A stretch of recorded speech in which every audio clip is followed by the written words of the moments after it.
Bueno, Sandra, estudiaste genética humana, es probablemente una carrera que los uruguayos hace un tiempo casi no habíamos escuchado y en los últimos tiempos escuchamos un poquito más, pero contanos en qué consiste la genética humana y por qué te decidiste a estudiar esta carrera. Bueno, yo en realidad arranqué como biotecnóloga antes de hacer la especialización en genética humana, buscando un poco, habiendo hecho sexto de medicina, y habiendo visto que no puedo ver mucha sangre así porque me impresiona mucho, pero me interesa de todos modos, era como un dilema entre que quiero ver, pero quiero conocer pero no quiero ver.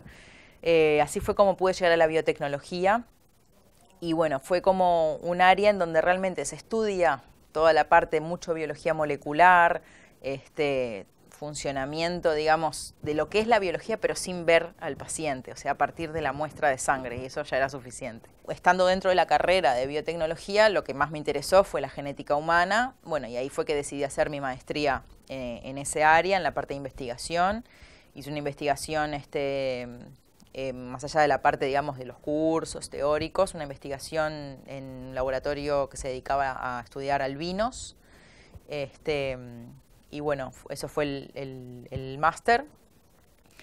Y realmente ahí fue algo que realmente me atrapó mucho, ¿no? Me pareció sumamente interesante el conocer cómo funcionamos y cómo se relaciona todo lo que somos, digamos, con nuestro genoma y cómo podemos transmitir eso de generación en generación e incluso cómo podemos llegar a modificarlo hoy en día para curar.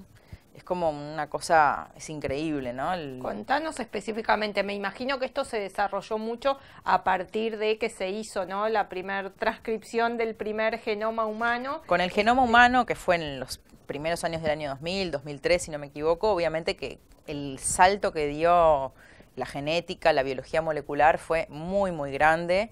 Se empezaron a desarrollar muchísimas técnicas, tanto de diagnóstico como en forense, en muchas áreas, paternidades, relaciones familiares, en desaparecidos, en donde se te ocurra se puede aplicar la genética.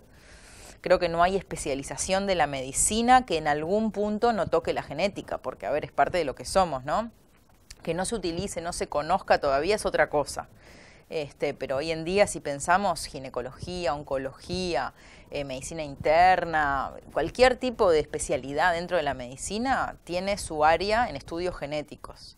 Dentro de eso, bueno, tenés muchas áreas, digamos, dentro de lo que es la genética, que es algo muy grande, ¿no? ¿Tú te has especializado más bien en el tema de embarazos y bebés? Sí, en realidad no solamente en la parte prenatal, que es como se llama eso, prenatal, en lo que es diagnóstico de enfermedades raras, en lo que se llama genética molecular. Esas son las áreas donde yo más trabajo. Trabajé también en Uruguay, también en el extranjero, en laboratorios de genética molecular, de citogenética molecular también. Entonces un poco como que fui conociendo diferentes áreas y bueno, me quedé donde más me sentí cómoda en realidad. Y tú dijiste que se puede, digamos, a partir de conocer el genoma, también modificarlo. ¿Qué tipo de modificaciones se pueden hacer hoy? Hoy en día hay nuevas técnicas, muy nuevas, que se llaman, por ejemplo, CRISPR-Cas9.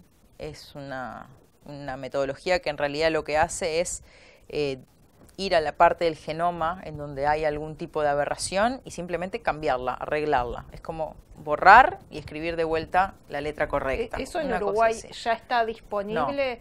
No. Pero a una persona, digamos, de repente que consulta en tu laboratorio, todavía a nivel mundial está bastante en fases de investigación. Es muy nuevo, estamos hablando de los últimos años, pero muy pocos años, donde ha cobrado importancia y se han visto realmente resultados, pero en estudios todavía no se aplican en la clínica muy... yo creo que hay muy pocos estudios que se han hecho clínicos en alguna cosa muy puntual, pero no sabría decirte exacto. Pero en general te lo preguntaba porque muchas veces tendemos a creer que en Uruguay, digamos, todo llega, ¿no?, un poco después y bueno, y en realidad me interesaría saber a través de tus estudios y tu laboratorio y tus aportes que estás conectadas también con laboratorios de otras partes del mundo, si realmente hoy podemos tener en Uruguay el acceso, si no a los tratamientos, por lo menos a la información, sí, digamos, de hacia dónde acceder, digamos, sí, si una persona necesitara, digamos, claro, un tratamiento Yo creo específico. Que hoy no hay estudio molecular que se pueda hacer en el mundo que no lo podamos llegar a tener acá. Aunque no tengamos la maquinaria para hacerlo, como decía, porque no amerita, sí se sabe a dónde mandar, cómo mandar, y nos especializamos en eso, ¿verdad? En elegir el lugar el mejor, con el mejor resultado, con el mejor tiempo de respuesta, en el mejor precio, conociendo una red de laboratorios en el mundo. Eso lo hacemos ya hace muchos años nosotros. Si hay un diagnóstico al que se quiere llegar con una sospecha clínica determinada, no existe el estudio que no se pueda hacer acá en el Uruguay. El paciente no tiene que viajar, eso ya no es así. Sí, lo que no hay todavía disponible en el mundo tampoco va a estar acá, obviamente, como hablábamos de lo que es terapia génica, ¿verdad? Es algo que todavía está muy en pañales. Pero sí lo que es diagnósticos, estudios moleculares, hoy en día el Uruguay cada vez, la información seguro está porque hay especialistas que saben, que conocen y pueden dar esa información. La capacidad técnica de determinar cuál es el estudio también está. Y la interpretación también está. O sea, que lo único que a veces puede llegar a faltar es el equipo para hacer la secuenciación. Por ejemplo, bueno, eso se deriva, pero hacemos nosotros la interpretación. Incluso nosotros ahora estamos trabajando en conjunto con una empresa uruguaya nueva, es un biospin del Pasteur que se llama GenLives, que es una empresa en realidad de bioinformática apuntada a la genómica humana, que trabajando en conjunto con nosotros, justamente lo que estamos haciendo es todo ese trabajo desde, tenemos un médico que, por ejemplo, tiene un diagnóstico que no sabe mucho qué elegir. ¿Por qué? Porque él no es genetista, porque no tiene que conocer los genes, porque son enfermedades a veces lo que se llama, que tienen muchos genes que la pueden generar, ¿no?